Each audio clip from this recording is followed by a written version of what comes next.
Hello YouTube.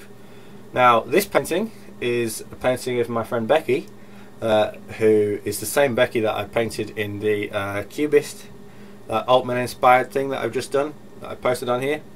And firstly, why did I choose her? Well, she's a particularly beautiful model. Face has got great features, there's a lot of personality there, and for something like a portrait, that gave me the perfect ground to try and build on and try and get that personality across in my painting. You don't want to pick somebody bland, or if you that's quite a harsh thing to say, but if you do pick somebody that hasn't got too much vibrance to them, let's be kind, you can always do them doing something or something like that.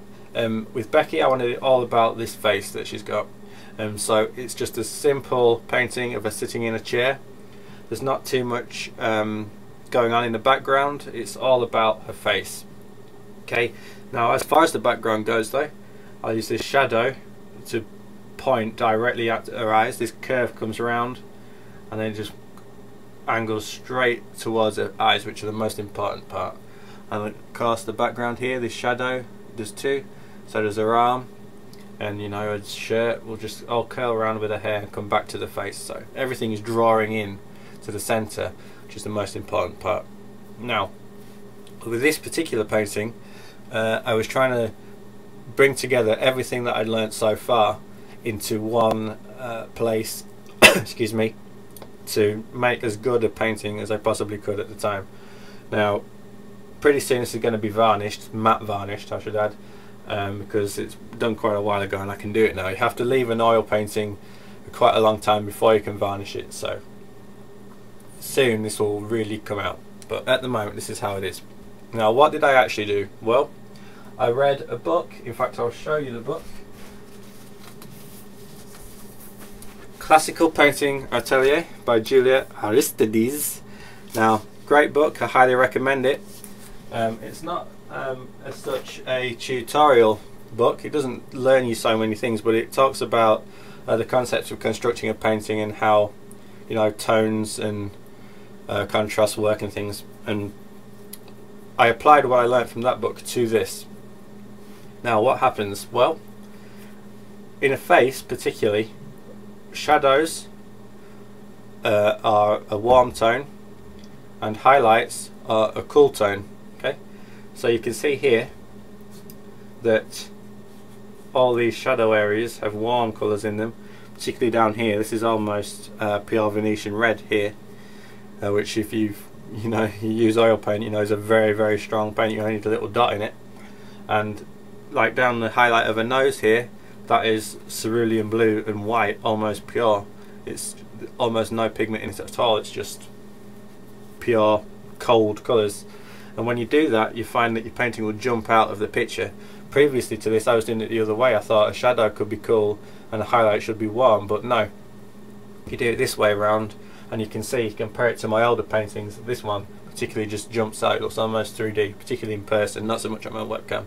But anyway, the other point that I grasped was that you want areas of high contrast to really stand out, to give the painting some interest in the areas that you want them to. So like down the cheek here, this is actually quite a sharp line. It's almost the sharpest line apart from here on the chin, but you can sort of call it the same area in the whole painting. There's no other real sharpness there.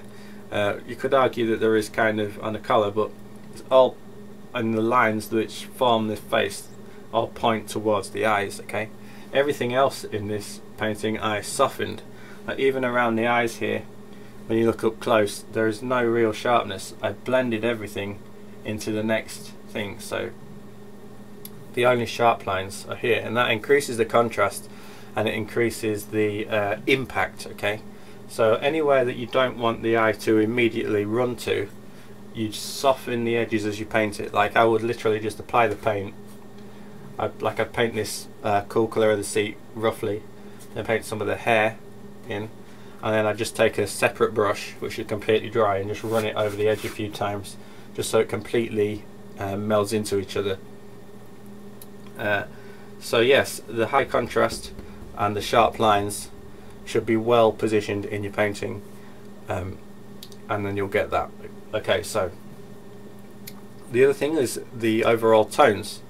You can see the main colours are actually in the face. Okay, everything else is sort of tending to greyish. Okay, of course you've got like a bluish shirt, and there's like a greenish chair, and then like a purplish background, like just the room, but it's all kind of a neutral tone. Okay, everything that you can use in your power to get interest into this face without making it look too clownish, you know, is gonna help to make the painting sing and actually work together.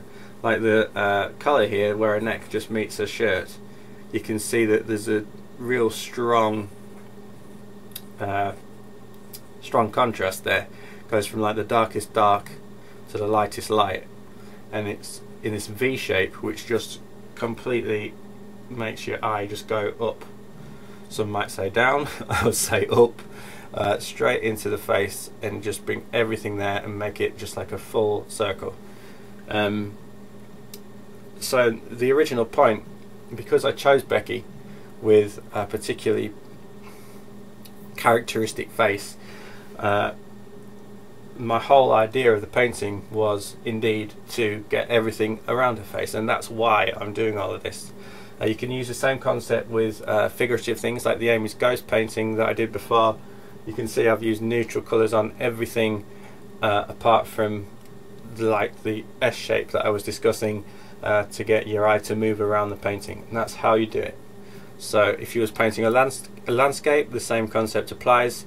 If there's like a barn or an area of interest like a road, maybe an animal or a car or something in it, that'll be your focal point more than likely. So all of your contrasts or your lights and darks next to each other, they all want to be focused around that area, so that you can make it leap out of the painting, and everything else is like a side note.